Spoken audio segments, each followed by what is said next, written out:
السلام عليكم ورحمة الله وبركاته. بسم الله.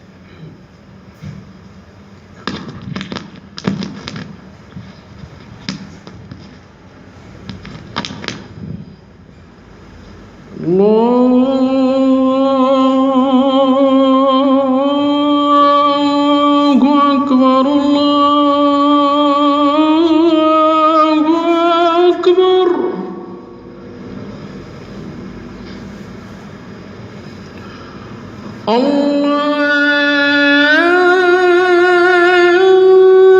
الله أكبر الله أكبر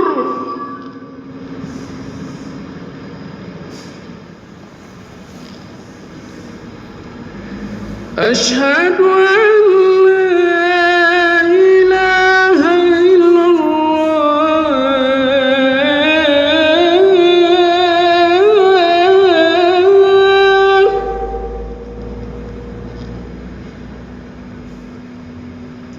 أشهد أن لا إله إلا الله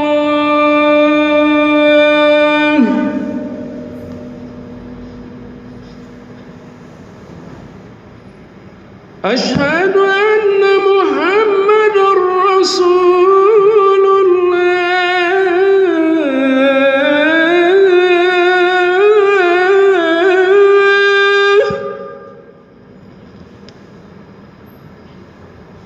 أشهد أن محمدًا رسول الله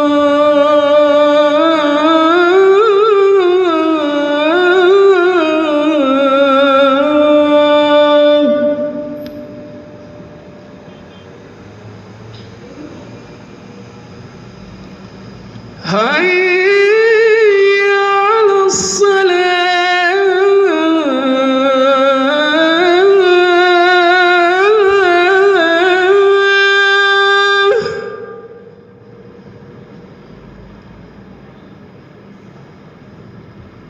حي على الصلاة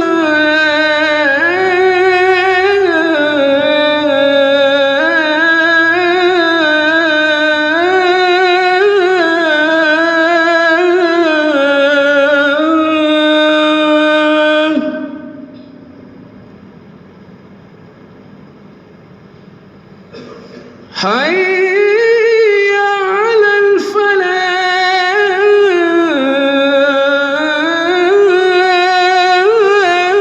الفلاح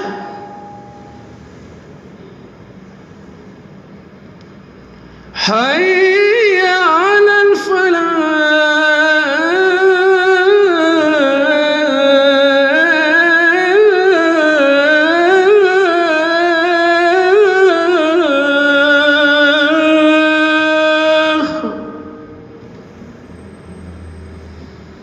الله أكبر الله أكبر لا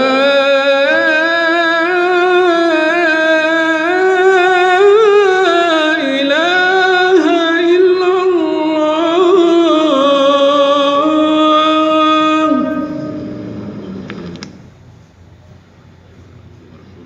اللهم رب هذه الدعوة التامة والصلاة الفاتحة آت محمدا الوسيلة والفضيلة وبعث مقاما محمودا الذي وعده. إن الحمد لله نحمده ونستعينه ونستغفره ونعوذ به من شرور أنفسنا ومن سيئات أعمالنا من يهده الله فلا مضل له ومن يضلل فلا هادي له وأشهد أن لا إله إلا الله وحده لا شريك له وأشهد أن محمدًا عبده ورسوله أرسله الله تبارك وتعالى بالهدى ودين الحق ليخرج من شاء من عبادة العباد إلى عبادة رب العباد فأدى الأمانة وبلغ الرسالة وكشف الغمة ونصح الأمة وتركها على محجة بيضاء ليلها كنهارها لا يزيغ عنها إلا هالك. ورضي الله عن الصحابة أجمعين الذين صدقوا ما عاهدوا الله عليه ومن تبعهم بإحسان ودعا بدعوتهم إلى يوم الدين. يا أيها الناس اتقوا ربكم الذي خلقكم من نفس واحدة وخلق منها زوجها وبث منهما رجالا كثيرا ونساء واتقوا الله الذي تساءلون به والأرحام إن الله كان عليكم رقيبا. يا أيها الذين آمنوا اتقوا الله حق تقاته ولا تموتن إلا وأنتم مسلمون. يا أيها الذين آمنوا اتقوا الله وقولوا قولا سديدا يصلح لكم أعمالكم ويغفر لكم ذنوبكم ومن يطع الله ورسوله فقد فاز فوزا عظيما. أما بعد. mbokku lislaam yi ñu ngi tàmbalee xutba bi di leen ndokkeel ci fukki fan yu tedd yu màgg yi nga xam ne borom bi subhanahu wa taala daf cee dëxëñ loo xam ni moom rek moo xam nu mu toll ci ay xéewal ak payoor bi mu dencal ñi nga xam ni taxawee nañ ko dundal ko ci ay amal saalihaat nga xam ni ci fukki fanu weeru tabaski zulhijja ci la ko gën a bëggee niñ leen ko faram-fàccelee ustaas yi borom xam-xam yi imaam yi faram-fàcce ko lépp luñ ci joxe woon ci ay ibaadaat ci amalun saalih ñu ngi ñaan borom bi subhanahu wa taala mu nangul ñu ko nangul leen ko rawatina ni nga xam ne nag ci weer boobu dañu bokkoon ci xujjaaj yi lépp lu ñu joxe foofu ci xaj bi ñu ngi ñaan borom bi subhanahu wa taala mu nangul leen ko defal leen xajjan mabruuran defal leen ñu dellu si ak jàmm fekk seen njaboot ci jàmm. noonu tamit ñi nga xam ne bokkuñoon ci xujjaaj yi waaye am jaamu yàlla yoo xam ni jëfandikoo nañ ko ci fukki fan yi yal na leen ko borom subhanahu wa taala nangul. su ko defee ñu ngi leen di wax taqabbalallahu minna wa minkum yàlla nañu borom bi nangul ibaadaat yooyu yëpp. mu mel ne kon ci feet la ñu bàyyee ko waaye ñetti fan yi ci topp yëpp di ngeen ko xamee ayaamu tashriq feet la ndax ni mu ñëwee ci xadiis yi feet la tere nañ ko ci woor dañ ci war a lekk naan bégal njaboot bi ci ñetti fan yi. kon boog mbokk yi loolu daf ñuy ubbil bunt ci ñu wax ne Sénégal moom am na fi ay courant de pensée yoo xam ne dafay jaar ci yenn ci médias yi ci Sénégal yoo xam ne ku am seetlu da ngay gis ne daal dañu bëgg daal jullit yi soobantal seeni feet kuy déglu médias yi da nga koy suivre da nga koy gis bu korité jotee rek wala tabaski jot rek am na si ñoo xam ni ñu commencé tàllal seen làmmiñ ci wane ni korité bi yàq la am na yeneen priorité nangam ak nangam tabaski bi waaw njëgu xar mi nangam bëgg a xottil waa kër gi bëgg a nangam ak nangam bi maanaa daal ñooñu daal ni ñu ciblé nii bëgg a diaboliser feetu jullit yi muy korité ak tabaski kenn xamul lan la wund ak luñ ci jublu comme li ñuy wax ci français nag fête une fête à un coût waaye daf la koy jaral bis bu nekk nit ñi jël seen alal dépensé ko ci la leen neex ci la leen neex dem tëdd ci ay hôtel fay fa lu dul jeex du xaaj tukki ci ay réew yu sori dagg bi avion fay fa lu dul jeex du xaaj def yeneen xeetu noos ak nafulaay yoo xam ni ku nekkul ci yooyu sax mënoo xam na muy demee bis bu nekk nga gis fi boo taalee sa télévision ñu ne la bërëb sàngam pour bañ leen defal publicité dañ fay woote nangam nit ñi di fa rang di fa def seen alal bis bu ne waa lan moo xew nag léegi ba ñu nekk ci réewu jullit ba suñu ñaari feet yi nga xam ne yonent bi sallallahu alayhi wasallam ba mu ñëwee Madina ne nag léegi nekk ngeen jullit ñaar yi la leen borom subhanahu wa taala defal muy feet muy Aydul Fitr ak Aydul Adha wala Aydul Kabir léegi daal bu jegee rek mu am ay groupe ci biir médias yi yoo xam ni dañuy attaqué jullit yi woy korité bi nangam tabaski bi nangam après tabaski bi ouverture day classe day am kon waruñu nekk fii di nangam loolu fan la teg mais réew mu nekk xeet bu nekk dafa am ay feet te feet dafa am coût dañ ciy def alal boo demee tey États-Unis nga dem France nga dem feneen ak feneen am nañu ay feet yoo xam ni dañ ciy def alal di ci bëggal seen waa kër di ci gëndal seen njaboot lu baax lu rafet di lekk ak ñoom léegi daal jullit di amuñu sañ-sañu léegi daal korité jot wala tabaski jot ñu sol yére yu baax yu rafet xottil soxna si xottil xale yi lekk lu baax ay nit di critiquer loolu di wax dañuy def luñ mënul nangam ak nangam priorité yi du loolu charia yi kay ni mu ko tëralee ki nga xam ni mënu ko wàcc na ko wala am na lu gën a woyof loo xam ne mën na ko def mais nag feet la ñi ko yàlla mën loo ñëpp dañ ko war a feete dañ ko war a feete am na ñoo xam ne li ñu bëgg mooy bisu tabaski ak korité julli di sol ay sagar dem julli ji loolu lañ bëgg abadan julli ji nangu ko dañuy sol yëre yu rafet yu yiw yu baax jënd xar yu baax defar ndawal bu baax waa kër gi lekk ñu bégal leen loolu mooy sunna loolu mooy sharia ci ñaari feet yi bu leen kenn delloo ginnaaw ci loolu mooy suñuy feet réew mu nekk am nay feetam xeet bu nekk am nay feetam dañ ciy def alal sa alal tam boo ko deful ci li la jaral foo koy def ni ma leen ko waxee léegi rek nit ñaa ngi jël seen alal di ko def ci leen neex jullit itam nañu dajale seen alal planifier wut seen budget pour tabaski pour korité parce que seen feet la yàq moom waxuñ kenn mu yàq waaye nag nañu def seen feet su ko defee nag loolu yonent bi sallallahu alayhi wasallam ni ngeen ko xamee rek moom ci dëddu àddina yëre yu woyof rek la doon sol Omar ibn Khattab dem jëndal ko benn tunique bu rouge bu rafet benn xaw ma ñaar ne ko nag léegi xam nga lan la wax dëgg yàlla nag da ngay am ay délégation yu lay seet fu nit ñi déggee ne am na kuy wootee nubuwa fii ñu def seen délégation ñëw di la seet si ñun nag dootuñu nangu léegi délégation di la seet si fekk la ak yëre yu woyof yoo xam ni comme ñoom bët lañ lay teg ñu xeebee la loolu duñ ko nangu jëndal ko ñaari tunique yu rafet ne ko léegi bii dee ko sol bu délégation yi di ñëwee bii dee ko sol pour iid bii dee ko sol pour feet yi korité tabaski nga sol bii yonent bi di ko sol alayhi salaatu wasalaam wala ali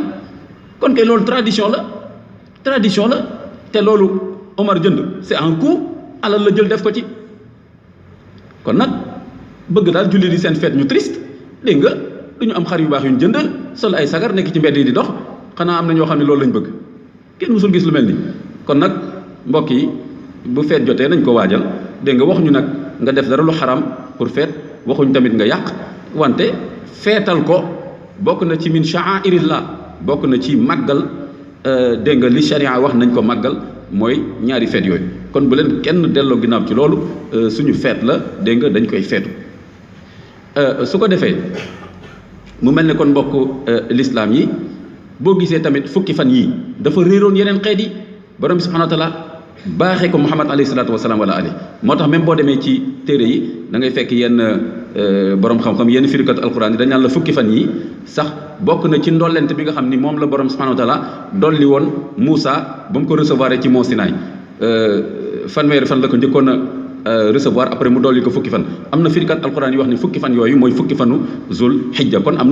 na secret bu ci nekk mu réer xeet yi yonent bi sallallahu alayhi wasallam borom bi baaxee kooku ni mu ko baaxee ay secret yu bëri yoo xam ni en tant que xaatamu nabiyyin en tant que ummatul quran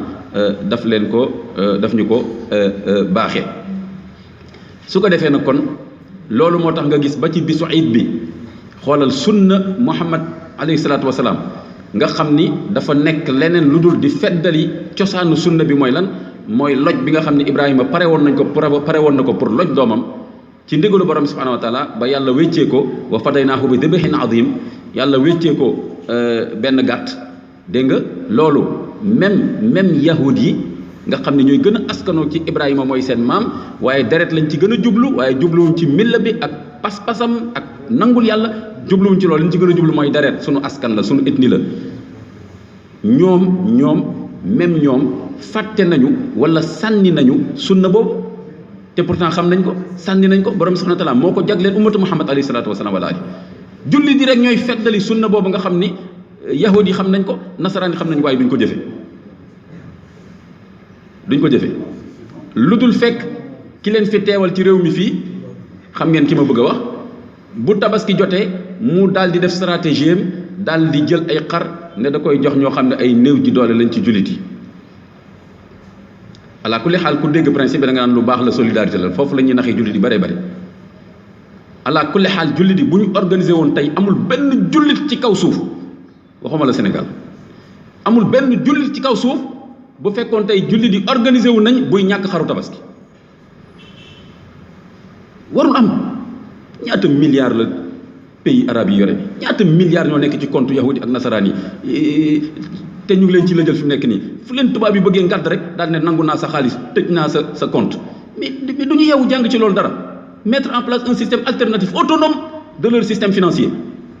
déedéet dañuy xaar rek bu ñu ngàddee benn yoon ñu jóg ngàddaat ñu jóg ba kañ. mais tey bu jullit di organisé woon ma ne la jullit bu nekk dans l'île la plus éloignée du monde dañ ko fay fekk ak jox ko xar ndax alal bi manqué wul jullit yi comme temps Omar ibn Abdel Aziz ñuy wax le 5e xalif bien guidé nga xam ne dañ doon wër ku ñu jox asaka dañ ko doon wër dañ doon wër di wër pour ku ñu jox asaka amoon na am na ci histoire l'islam jamono joo xam ni prospérité bi dafa eggoon foofu tey jii alal jullit yi dañ cee am ba doyal alal boobu sax moo tax fu nekk nii ñu song leen fu nekk ñu jaare leen ko waaye alal boobu tam mënoon na tax ñu protéger seen bopp te defuñu ko kon nag ñu def feet boobu sunna boobu réer leen ñun ñu koy feddali ndax yonent bi sallallahu alayhi wasallam alquran daf ko seedeel ni yow yaa gën a fidèle ci Ibrahima que ñii di wax ne seen maam la ñoom deret rek lañ ci jublu dégg nga bokk ak moom askan waaye yow yaa bokk ak moom pas-pas yaa bokk ak moom milla yow ak jullit yi la topp kon nag loolu moo tax yonent bi sallallahu alayhi wasallam feddali sunna Ibrahima alayhi salaatu wasalaam ci borom bi ba mu ko nattoo inna hada la huwa al balaaul mubin nattu ko ci mu loj doomam Ibrahima alayhi salaatu wasalaam ak tam Ismaïl alayhi salaatu wasalaam wane taxawaay bi nga xam ni jullit moom la war a wane ci bu nattu ñëwee te pourtant xoolal borom bi subhanahu wa taala nekkee dina la nattu te fekk daf la bëgg a defar fekk daf la bëgg a yëkkati daraja waaye du fekk daf la bëgg a toroxal ni nga xam ne am na ay jullit yoo xam ne bu nattu excès ñoom dañ koy jàppee torox tànge lan laa def yàlla qu'est-ce que j'ai fait à Dieu nangam ak nangam mënuma comprendre projet bu mu dugg du sotti dégg nga lu ma dox du sotti nangam ak nangam su ko defee nag benn njabarkat bu dëgër fit bu nekk fële ci baraagam nga xam ne bu julli yëpp daje woon kenn du ko jox mu jiite nga dem ci moom nag ne ko dimbali ma mu bind lu mel ni arab def ko ci ay karo jaxase ko comme xamoo dara nga daal ne alquran la mu daal ne la nangam nangam boo ko defee lii dina sotti indil ma bëy bu ñuul indil ma nangam nga tànqal nit ñi boo ko yorul nga woo sa mbokk yi jàppale leen ma fu ne nga dugg fa la jël nit ñi loolu yëpp lu ko indi mooy lan ñàkk a xam sa diine boo demoon laaj sa imam sa oustaz dana la faram fàcceel nga xam ni kon balaa nattu borom bi subhanahu wa taala dana ci faxas bakkaar dana ci yëkkati daraja Ibrahima deful woon dara amul benn tooñ bu taxoon yàlla ne ko xaaral ma toroxal la ne la lojal sa doom waaye bëggoon yëkkati maqaamaam sellal ko ba mu set wecc ba jox boppam yàlla kese moo tax borom bi subhanahu wa taala nattu ko moo tax borom bi subhanahu wa taala nattu ko ci loj doomam boobu di Ismaïl alquran biram dafa doy waar xoolal xissa bi ni mu ko indee bi nga xamee ni Ibrahim pare na ak jàmmarloo bi mu doon jàmmarloo ak xeetam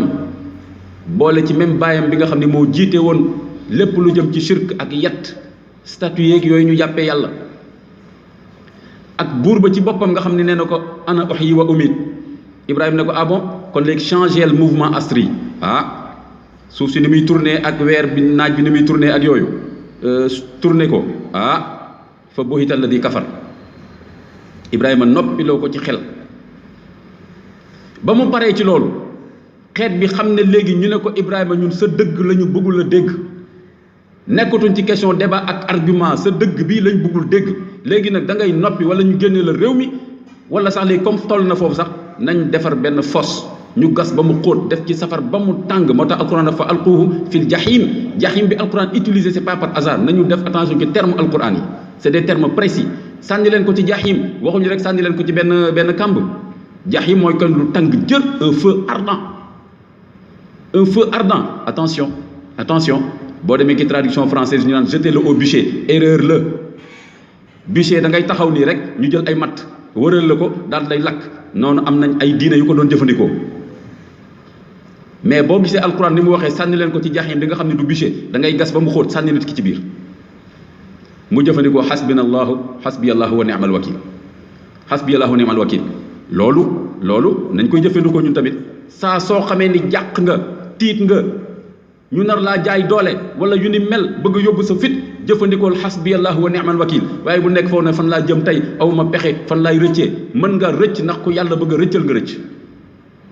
sànni nañ Ibrahima ci sawara bi mu ne xasbiyallahu wa ni'mal wakil borom bi ne yaa naaru kuuni bardan wa salaaman ala Ibrahim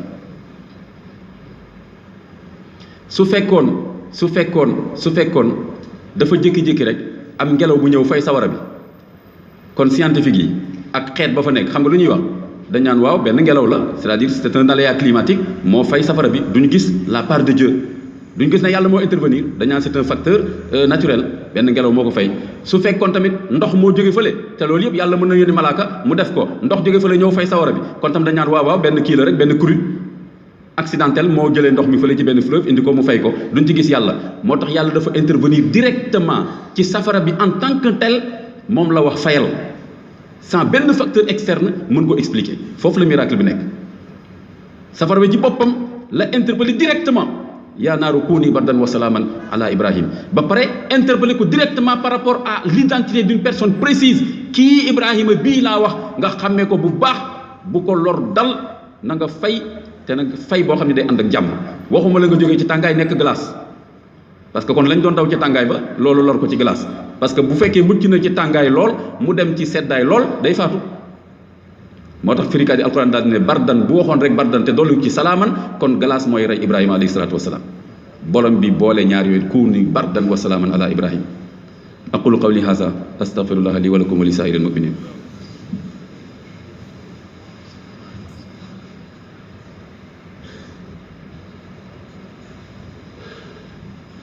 alhamdulillahi rabbil alamin wa salatu wa salam ala ashrafil mursalin muhammadin al amin wa ala alihi wa sahbihi ajmain wa man tabi'ahum bi ihsanin wa da'a bi da'watihim ila yawmiddin mu mel ne mbokk lislaam yi nga gis ne kon xissa bi nga xam ne moo indi iidul adha lu ñu war a jàngat la xam nga lu tax ndax le Coran a immortalisé ce récit du sacrifice c'est pas pour rien parce que le récit du sacrifice c'est un récit c'est-à-dire que la fa xew jàll na kon pour ñun la mais suñ ko jàngee comme légende duñ ko dundal ci suñu xol mooy pare comme ni Ibrahima alayhi salaam pare woon pour nangul yàlla mais suñu nee Ibrahima la woo c'est un homme exceptionnel ça s'est passé et cetera pour ñun la moo tax alquran wax wa kullan naqussu alayka min anba'i rusul ma nusabbitu bihi fu'adak loolu la alquran wax Muhammad sallallahu alayhi wasallam gis nga aaya bu mel noonu ak yu ni mel yu ci bari mi ngi wàcc Màkka ñi xam alquran suñu xoolee aaya bi rek xool aaya bi rek identité aaya dañ koy xool rek xam ne lii ci Màkka la parce que dañ koy lié ak circonstances yi mu wàcce Màkka yu bëri ci aaya yooyu boo waxul lépp mi ngi wàcc ci Màkka fekk Yonent bi sallam dafa soxla lu ko dëfal mook jullit yi alquran di ñëw di leen former spirituellement à la résistance face à l'épreuve di leen wax ne da leen muñ lii fekkoon na ci Ibrahima lii fekkoon na ci Yuusufa nangam ak nangam wa kullan naqussu alayka min anba'i rusul ma nusabbitu bihi fu'adak. Nous te racontons à chaque fois l'histoire des prophètes pour raffermir ta foi. Pour raffermir ta foi. Alquran dafa am pédagogie. Alquran dafa dimbali jullit yi 23 ans étape bu lu ñu soxla ci étape bu nekk mu jox leen loolu. lu ñu soxla ci étape bu nekk mu jox leen loolu. moo tax keroog benn xale nee na ma imam bàyyi leen di raay wax bi wax leen nit ñi dëgg mu leer na mais na ngeen nekk fii nangam ak nangam ak nangam ma ne ko tey ngaa def ndànk rek ñu ngi jéem de. am na loo xam ne léeg-léeg ñu foog ne dañ ko war a waxee nit ñi wadd wax bi nangam am na solo de seet nañ itam fu ñu toll ak seen xel nga jéem a wax am na solo de mu ne non mais imaam nangam ma ne ko xam nga daal lu ma la bëgg a wax ma ne ko alquran ma ne ko jàpp nga ni dëgg la mu ne imaam yaa ngi may bëgg a jaaxal man en tant que jullit nga may laaj question est-ce que alquran dëgg la ma ne ko waa dëgg la question bu xaw doy waar la mais tontul rek dafa am lu ma ci soxla mu ne ma araf bu nekk dëgg la aay bu nekk dëgg la saar bu nekk dëgg la ma ne ko loolu rek laa bëggoon dégg mu ne waaw ma ne ko léegi nag déglu ma nangu nga ni alquran historiquement wàcc na pendant 23 ans ñii ne 20 ans 21 22 23 loolu jarul débat nañ wax environ 20 ans historiquement mu ne waaw ma ne ko lan moo doon xikma bi xikma bi moo doon dëgg la bu wàcc pendant 20 ans wa bil haqqi anzalnahu wa bil haqqi nazal dëgg la wante 20 ans la wàcc pour lan pour gunge nit ñi pour nit ñi attan ko kon di wax lu nit ñi attan di wax fi nit ñi tolloo di leen tette loolu mi ngi ci biir yaxu alquran mi ngi ci biir yaxu alquran. yow nag nit mën na wax dara loo xam ni xëy na bëggoon ñu waxee ko noonu, da nga bëggoon ñu attaqué nit ñi, da nga bëggoon nangam loolu say mbiru bopp la, mais loolu am na cëslaay ci biir alquran mooy di xool nit ñi étape buñ toll nga leen di dimbali ñu avancer ci benn étape, mais doo écraser nit ñi dégg nga xeebloo leen seen bopp ak seen ngëm ba ñu jàpp ne mënuñ egg abadan fi islam bëgg ñu egg wala échec bu ñu def nga ciblé leen ci loolu, su ko defee du ñu am courage yu dem. parce que tey ji am na jullit yoo xam ne am na discours yoo xam ne soo ko déggee da ngay foog ne islam ci Uhud la yem, da ngay foog ne islam ci Uhud la yem bi maanaa échec bi am Uhud te responsabilité bi alquran delloo ko jullit di seen bopp, qul min indi anfusikum. indiscipline bi ak topp àddina moo leen dal. kon bu leen naan woy stratégie Khalid ibn Walid ni mu nu wëree la suñu taxawoon déedéet, li ngeen bàyyi seen position yéen bi sax xam ne bu ñu doon rey di ñu daggate benn par benn, yéen ñi nekk fii position bu leen jógee fii ngeen bàyyi loolu dem defu leen neex. yàlla ne leen nag bu leen foogee ni lu leen neex def ba pare ma dimbali leen juum ngeen. Uhud 70 compagnons du prophète faatu nañu, 70 parmi les meilleurs de la communauté musulmane jusqu'à la fin des temps faatu nañu pour payer cette erreur. kon nag discipline boobu, organisation boobu, planification boobu islam da ko bëgg ci nit ñi, mais terewul est-ce que boo yemalee histoire u l'islam Uhud est-ce que juum nga, échec la woon, metti na woon, mais il y a eu relèvement, jógaat nañu def yeneen conquête, yeneen victoire. ci Uhud bi ci boppam rek la muy metti am na ñoo xam ne ci saxaaba yi ñii ñu ngi damm seen bëj, ñii seen nangam ak nangam, mais terewul ñi nga xam ni ngëm mi ngi woon dëgg ci seeni xol dañ leen wax ne beneen attaque mi ngi préparé wu encore, te fekk déjà ñoom sonn nañ, ñii faatu, ñii nangam ñuy seet yonent bi sax am na jamono yoo xam dafa réer gisuñ ko sax, ñuy seet mi ngi daanu ci benn fosse, yonent bi sallallahu alayhi wasallam lay wax de ñu koy seet naafeqi ak ñeen ñu commencé wax ne faatu na, ñu ne beneen attaque mi ngi ñëw rek pour jekkali leen. allazina qaala lahum nnaas inna naasa qad jama'u lakum faxshawhum fa zaadahum imaana wa qaalu xasbunallahu wa ni'mal wakiil. xoolal la Ibrahima ñaanoon ñëwaat na fi fanqalabu bi ni'matin min Allah. ñooñu nga xam ne ñu ngi sonn am une première défaite, ñoom quelque part mën nga wax ni naturellement mën nañu nag daanu dee nag far daal ne léegi nag li ñu dal déjà nag yàlla di bàyyi beneen attaque. ñu tiital leen ne leen benn attaque ñu jógaat taxaw, ku nekk même boo mënee teg sa baaraam sax nga teg ko jógaat taxaw, même boo yoree benn yat sax nga jóg taxaw ne parewaat naa attaque bi su ñëwee ma def ci lu ma mën. ñooñu la yàlla di tagg foofu. kon nag foog ñu jox nit ñi espoir, jox leen espérance, encourager leen ci ñuy suñu fàq saloo ñu jóg taxaw continuer, loolu dafa am solo, kon nag mbokk yi xissa Ibrahima bi ngay gis daf ñuy delloo ci loolu yëpp, delloo ñu tamit ci jaar-jaar yi nga xam ni yahud yi ñu ngi fay jaar pour néewal doole jullit yi, pour dugal sikki sàkk ci seen pas-pas, pour dawal ñoom li nga xam ni ñoom noonu la ñu gisee diine, noonu la ñu gisee risaala, ak noonu la ñu gisee li yàlla wàccee ci nit ñi. loolu moo tax boo demee kooku fi nekkal Israël boobu ma lay wax ci réew mi buy jox jullit yooyu ay xar, bu leen di jox ay xar, jaroon na ay borom xam-xam, ay borom alalu jullit, ay organisation caritative jullit yooyu dafa am na fi doole bi mu waroon am la amul ci réew mi, parce que réew mi am na fi lu fi ëpp doole loo xam ne lislaam ko fi war a ëpp doole. waaw léegi nag su loolu tegoo ni mu war a tegoo, jullit bu ñu yëg ne da ngay bëgg a dem foofu danañ la dogali ne la loo fay wut fekkee loolu am xara ngi nii bul fa dem, kii amul lu mu ñuy sarax, soxlawuñ di ko yelwaan. kooku nag bu ñëwee dina wax ne waa dama bokk ak yow Ibrahima moo tax ma lay jox xar,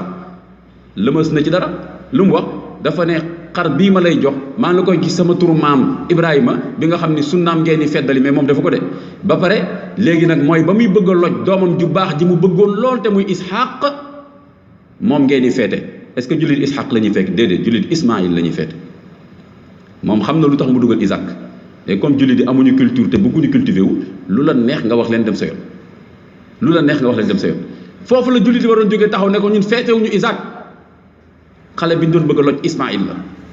mais soo ne waa loolu jaru ko Ismaïl Isaac benn rek, déedéet am na luñ ci lëmas, parce que yahud yi dañu jàpp ne li yàlla def ci kóllëre bi digganteem al ahd wal misaq, bible di ko wax alliance, loolu yàlla def digganteem ak Ibrahima mi ngi jàll ci càllale Ishaq, et que donc Ishaq ba àdduna di tukki càllaleem ay njabootam dong ñoo yeyoo nubuwa ak kitaab moo tax bi Isa ñëwee ne leen nag ismuhu Ahmad ñu ne ko duñ ko dégg ndax bokkul ci càllale Ishaq looloo tax ñu bëgg a génne Ismaïla ci affaire sacrifice bi valoriser Isaac à sa place pour wane ni lépp ci Isaac la jaar te pourtant Ismaïla mooy le premier né mooy le fils aîné fekk yàlla nee na leen li ngeen di bañ danaa ko def de des siècles après dinaa delloo si nubuwa xatm bi ci Muhammad sallallahu alayhi wasallam te ci càllale Ismaïla lay bokk le fils aîné moo tax boo demee ci alquran nag nga settantal ko bu baax ni ñu ko alquran waxee afala yatadabbaruna alquran mbokk yi nga jëfandikoo bu baax principe bu qawaidu tafsir yi nga jëfandikoo ko bu baax principe bu alquran yu fassiru quran le Coran explique le Coran nga jëfandikoo law kaana min indi ghayrillah la wajadu fihi ikhtilafan kathira nga jëfandikoo deuxième principe boobu mooy alquran mënul am contradiction à l'interne ne serait-ce que ñaar yooyu rek laa wax de ñaar yooyu rek laa wax man mi di wax ak yéen bokk naa ñi gën a cuune ci xawaayidu tafsir parce que ay centaine de règles la ku yàlla baaxee mémoire ak yooyu moo ci mën a xóoj mais ne serait-ce que ñaar yooyu boo ko jëfandikoo da nga gis ci biir xissa bi ne Ismaïl rek la mën a doon mënta doon Ishaq donte woon tudduñ ko ci xissa bi fa basharnaahu bi xulaamin xalim la xissa bi commencé ba mu gàddaayee jóge réew yàlla na léegi comme ñaan na njaboot ju baax comme léegi war na ginnaaw askanam danaa ko may avenir parce que Abraham a accepté de ne plus avoir un commun destin avec son peuple donc Dieu lui donne en remplacement un avenir c'est-à-dire une progéniture qui va vivre la foi moo tax mu ne war naa ginnaaw sama askan léegi yàlla may ma askan boo xam ne dana dund li may dund moo tax mu ne rabbi habli min as-salihin may ma njaboot bu baax borom bi tontu ko ne ko fa basharnaahu bi ghulamin halim ñu may ko doom boo xam ne alquran daf ko qualifié sans joxe turam daf ko qualifié sans joxe turam lan la ko qualifié xelm ku lewet ku baax feneen fu mu qualifié ko boole ko ci as-sabirin ba mu waxee fa basharnaahu bi ghulamin halim ñu xéewalee ko bégleele ko nous lui avons fait l'heureuse annonce de la naissance d'un enfant magnanime mais boo toppee xista bi xam nga tudd ko ba ci fin wu xista ba mu ne Ibrahima wa basharnaahu bi ishaqa nabiyyan min as-salihin ginnaaw bi ñu tëralee xale bi ba yàlla woo Ibrahima ne ko bu ko loj ma defal ko lii defal ko lii defal ko lii defal ko lii ba ci fin ba kon yàlla mi ngi baaxee Ibrahima Isxaaqa ginnaaw bi mu nangoo loj doom bi kon xale boobu mënta doon Isxaaq Ismaïl rek moo fi des noonu la ko Shinqiti ak ñeneen faram-fàccee rawatina Shinqiti suñu mbokk Mauritanien boobu nga xam ni moom yàlla daf ko mayoon lool boo demee ci téeram Adwaa'ul Bayaan da la koy faram-fàcceel ak ñeneen mais mu leer nañ ñu ne wa boobu conjonction de coordination boobu mooy wane ni li jiitu mënta doon Isxaaq Ismaïl la boo jëlee tur Isxaaq nga def ko ci kaw tur Isxaaq du mën a ñëwaat ci suuf du am cohérence kon ci kaw Ismaïl la mën a doon parce que sacrifice bi yahudi yi ak nasaraan yi ak jullit yi d'accord nañ ca ñaar yi la nga mën a doon Ismaïl lay doon wala Isxaaq mu leer nañ ci xel alquran moom puissance boobu alquran moom puissance boobu si koo xam ne yaa ngi ciy def tadabbur ku ci def tadabbur di nga xam ne Ismaïl la mën a doon mënta doon Isxaaq beneen tegtal am na ci aussi Ismaïl borom bi subhanahu wa taala mi ngi ko dàkkantalee lan bi ghulamin halim muy doom ju baax ju lewet mais kële nga xam ne mooy Isxaaq lan la ko borom bi subhanahu wa taala dàkkantalee pour séparer leen fa basharuhu bi ghulamin alim wa basharuhu bi ghulamin alim fële lan la wax nous lui avons fait don d'un enfant magnanime doux de caractère patient n'est-ce pas agréable fële lan la wax nous lui avons fait don fekk Isaac lay wax d'un enfant savant waa léegi yéen comprendre ngeen lu tax ñoom ñu am xam-xam ñoom comprendre ngeen fii la jóge fa basharnaahu bi ghulamin alim comprendre ngeen moo tax ñoom lewetuñu moo tax ñoom doole ak xam-xam ak pexe lañ am fii la jóge lii mooy cosaanam alquran dafa yéeme kon nag mbokk yi Ismaïl la bu leen kenn dugal ci mbiru Ishaq parce que dañu bëgg a boddi Ismaïl mooy jur tamit ñu bëgg a boddi Muhammad sallallahu alayhi wasallam daal ne bokkul ci Ishaq mënta nekk ku am nubuwa ak kitaab foofu la jóge ko defee nag ñu jeexale rek ni wax dëgg yàlla mbokk yi foog naa jot na nag ñu waxtaanee mais affaire tabaski ak korité bi mais mënuñu nekk ci réew moo xam ni majorité jullit mais ba pare suñu feet yëpp ñu xatal